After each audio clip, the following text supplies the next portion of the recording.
Welcome to foodie feast. આજે આપણે શીખીશું ભીંડા અને બટેટાનું શાક, જે ખાવામાં એકદમ સ્વાદિષ્ટ લાગે છે. તો તમે અમારો આ વિડીયો જરૂરથી જોજો, તો તમને અમારી સ્વાદિષ્ટ વાનગીની રેસીપી જાણવા મળશે. Thank you.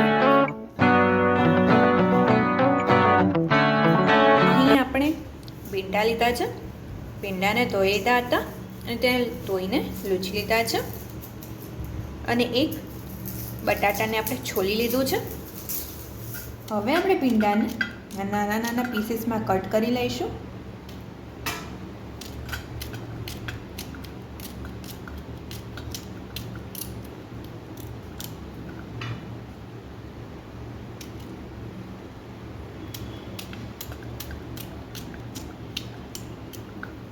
તો અહીં આપણે ભીંડાને કટ કરી લીધા છે, બટાટાને પણ કટ કરી લીધું છે, લીલું મરચું લીધું છે અને લસણ લીધું છે. હવે આપણે એક કઢાઈ લઈશું, તેની અંદર આપણે તેલ નાખીશું. તેલ થોડું ગરમ થાય એટલે તેની અંદર આપણે રાઈ નાખીશું, જીરું નાખીશું અને હિંગ નાખીશું.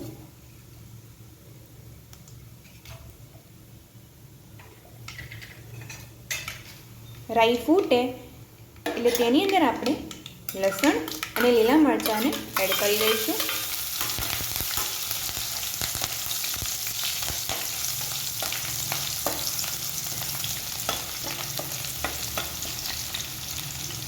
હવે આપણે તેની અંદર બટાટાને નાખી દઈશું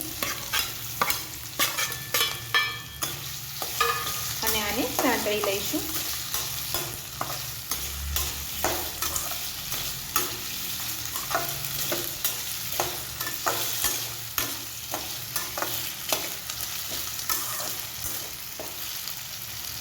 હવે આપણે આની અંદર કટ કરેલા ભીંડાને પણ એડ કરી દઈશું.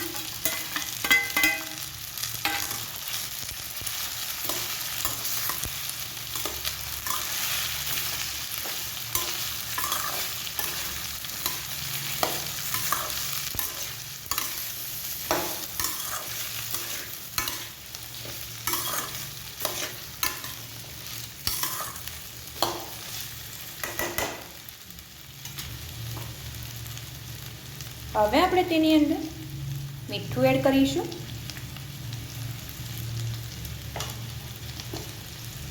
અને આને મિક્સ કરી લઈશું.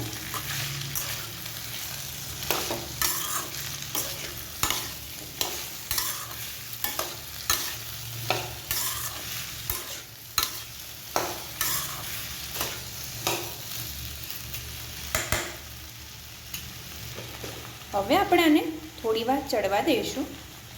આને આપણે 10 મિનિટ સુધી ઢાંક્યા વગર જ ચડવા દઈશું. આને આપણે મીડિયમ ફ્લેમ પર જ રાખીને ચડવા દેવાનું છે. તો અહીં 10 મિનિટ થઈ ગઈ છે. હવે આપણે તેની અંદર લાલ મરચું પાવડર એડ કરીશું, હળદર પાવડર નાખીશું,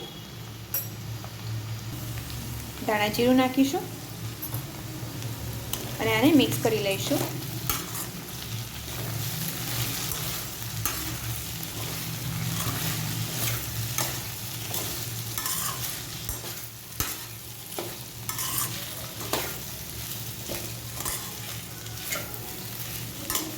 હવે આપણે મસાલો કરી દીધો છે. હવે આપણે આને 5 મિનિટ ચડવા દઈશું. તો હવે 5 મિનિટ થઈ ચૂકી છે. હવે આપણે આની અંદર દાણાને નાખી દઈશું અને મિક્સ કરી લઈશું.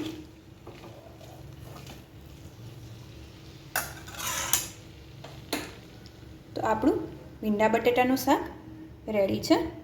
હવે આપણે આને સર્વિંગ બાઉલમાં લઈ લઈશું. તો રેડી છે આપણું ભીંડા બટેટાનું શાક,